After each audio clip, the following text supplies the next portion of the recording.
मशहूर अपने चैनल खाना और पकाना के साथ हाजिर हूँ आपकी खिदमत में।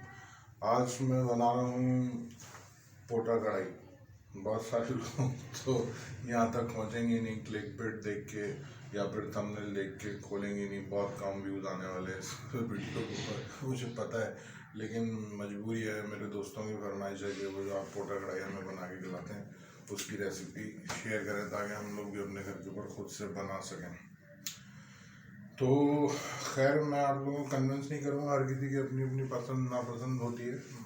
मैं इसलिए ये सब कुछ नहीं कह रहा कि आप इसे खाना शुरू कर दें। जो लोग नहीं खाते ऑब्वियसली वो नहीं खाएंगे, लेकिन बहरहाल जो लोग खाते हैं उनको उनकी इंफॉर्मेशन के लिए बता दूँ कि दुनिया के वो जानवर जो सख्त तरीन मैदों में मशहूर हैं, उनमें एक मुर्गी का भी शुमार, यानी मुर्ग का शुमार भी उसमें होता है। दुनिया के सख्त तरीन मैदों में से एक मैदा जो है वो, जिसको हम पोटा कहते हैं या संगदाना कहते हैं, वो भी है।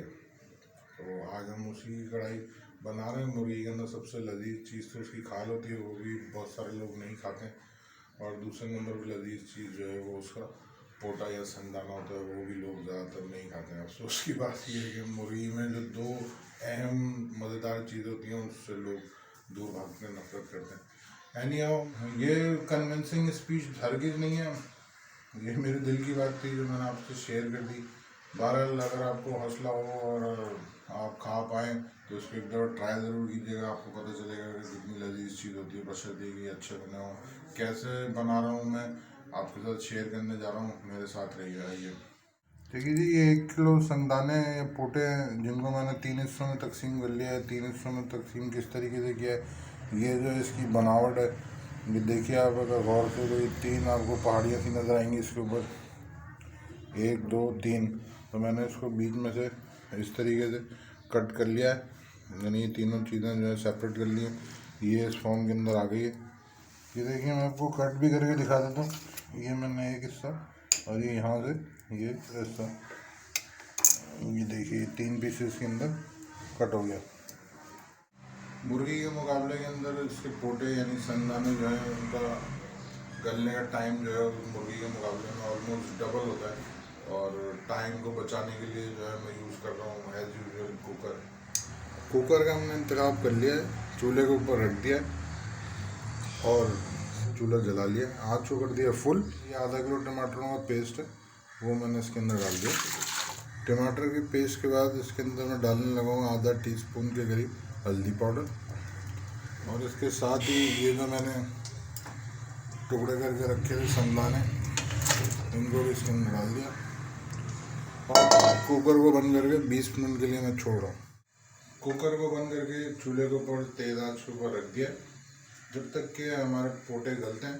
मैं आपको इसके अंदर इस्तेमाल होने वाले दूसरे मसाला जात बिमा अज़ान और दूसरे अज्जा बिमा अज़ान बताता हूँ। ये हैं जी कुटी हुई मिर्चें जो 2 टीस्पून है, ये कुटा हुआ धनिया है 2 टीस्पून, पिसी हुई मिर्चें 1 टीस्पून, नमक 2 टीस्पून, ज़ीरा पाउडर 1 टीस्पून, काली मिर्च आधा टीस्पून, लहसुन पेस्ट 2 टेबलस्पून, अदरक paste 1 tablespoon, 1 tablespoon lemon juice और गरम मसाला पाउडर 1 टीस्पून, 2 टेबलस्पून छोटी वाली हरी मिर्चें चॉप की हुई, आधी गड्डी धनिया, 3 से 4 अदर ये बड़े साइज़ की हैं, तो ये कढ़ाई मिर्चें कहता हूँ मैं इनको, बड़ी मिर्चें कहें जो भी वो। और ये हमारे पास 200 ग्राम ऑयल। ये देखिए जी, 20 मिनट के बाद पानी सारा खुश्क हो गया। अभी हम इसको बंद नहीं करते तो ये जल जाता। और एक्सपर्टीज चेक करें भाई। कुकर का काम ख़त्म हो गया, यहीं तक था। अब हमने पॉट कर लिया चेंज। अब हमने इस कढ़ाई का इंतखाब किया, चूल्हे में रख दिया, आवाज़ कर दी फुल। अब इसके अंदर डाल रहा हूँ तेल। ये 200 ग्राम तेल पहले ही बता दिया आपको, डाल दिया अपनी कढ़ाई में। तेल डालने के बाद तेल गर्म होने का इंतज़ार था। जैसे ही तेल गर्म हुआ, हमने इसके अंदर डाल दिया अदरक पेस्ट, जो मैं आपको बता चुका हूँ 1 टेबल स्पून था। लहसुन पेस्ट 2 टेबल स्पून। अदरक लहसुन की फिज़ा में खुशबू बुलंद होने का इंतज़ार था। जैसे ही अदरक लहसुन की खुशबू फिज़ा में बुलंद हुई, हमने डाल दिया इसके अंदर अपने ये पहले से कुकर में गलाए हुए पोटे। मज़े मज़े से तेल में पोटों की बनाई हो रही है।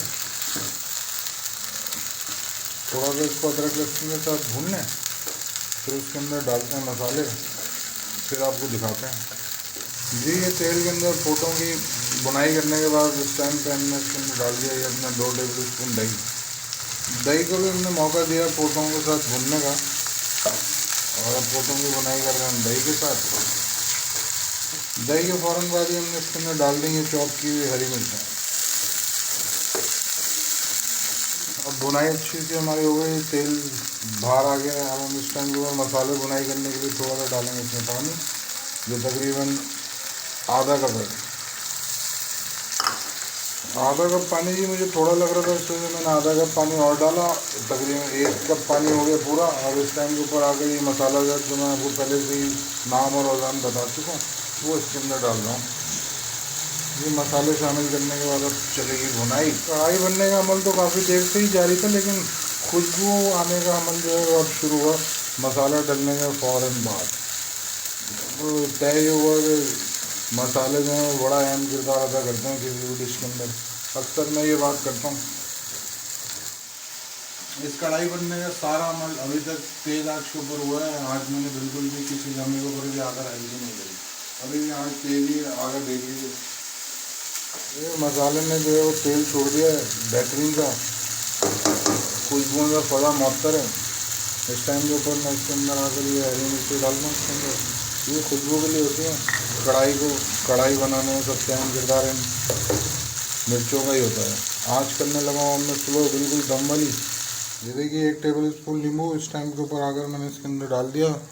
ये हमारी 1 टीस्पून काली मिर्च पाउडर, वो भी मैंने इसके ऊपर छिड़क दिया। ये 1 टीस्पून गरम मसाला पाउडर, इन सब चीज़ों को कर लिया मैंने मिक्स। नींबू और गरम मसाला पाउडर डालने के बाद मैं इसको कर रहा हूँ मिक्स। अच्छा सा मिक्स करने के बाद मैंने इसके अंदर ये स्प्रिंकल कर दिया अच्छा सा सब कटा हुआ धनिया। बहुत मज़े का लगता है मुझे, बहुत अच्छा सा फ्लेवर आता है। इस टाइम के ऊपर आकर मुझे इसके अंदर जूलियन कट अदरक भी डालनी थी, जो मुझे बहुत पसंद है और वो खूबसूरती को भी दुबाला करती है और लज्जत को भी दुबाला करती है, लेकिन वो आज मेरे पास अवेलेबल नहीं थी। तो बस इन्हीं सब चीज़ों के साथ मैं कनात कर रहा हूँ। और अब इस टाइम आँच हल्की करने के बाद इसको ढक रहा हूँ 5 मिनट के लिए। मैं इसको बिल्कुल हल्की आँच के ऊपर छोड़ रहा हूँ। 5 मिनट के बाद हम इसको डिश आउट करके आपको दिखाते हैं। कढ़ाई हमारी बिल्कुल रेडी है। ये आपने हमारी डिश का फाइनल लुक देख लिया। डिश हमारी बिल्कुल तैयार है और अब टाइम है मेरे रिव्यू का। मेरी बनाई हुई चीज़ का मैं ही रिव्यू दे रहा हूँ। बहुत नाइंसाफ़ी है लेकिन मजबूरी है। बहरहाल मुझे तो अच्छा लगना ही था, आप यही सोच रहे होंगे, लेकिन वाकई बहुत अच्छा है। मैं बगैर रोटी के टेस्ट करके आपको बता रहा हूँ, अपना रिव्यू दे रहा हूँ। वाकई बहुत मज़े की बनती है। आप अपने घर पे ज़रूर ट्राई कीजिएगा और मुझे इसका फीडबैक ज़रूर दीजिएगा कमेंट बॉक्स में। इसी तरह मेरी वीडियोस को देखते रहिए, लाइक कीजिए, शेयर कीजिए, मेरे चैनल को सब्सक्राइब ज़रूर कीजिए। मिलते हैं बहुत जल्द किसी नई और प्यारी सी रेसिपी के साथ। अल्लाह हाफ़िज़।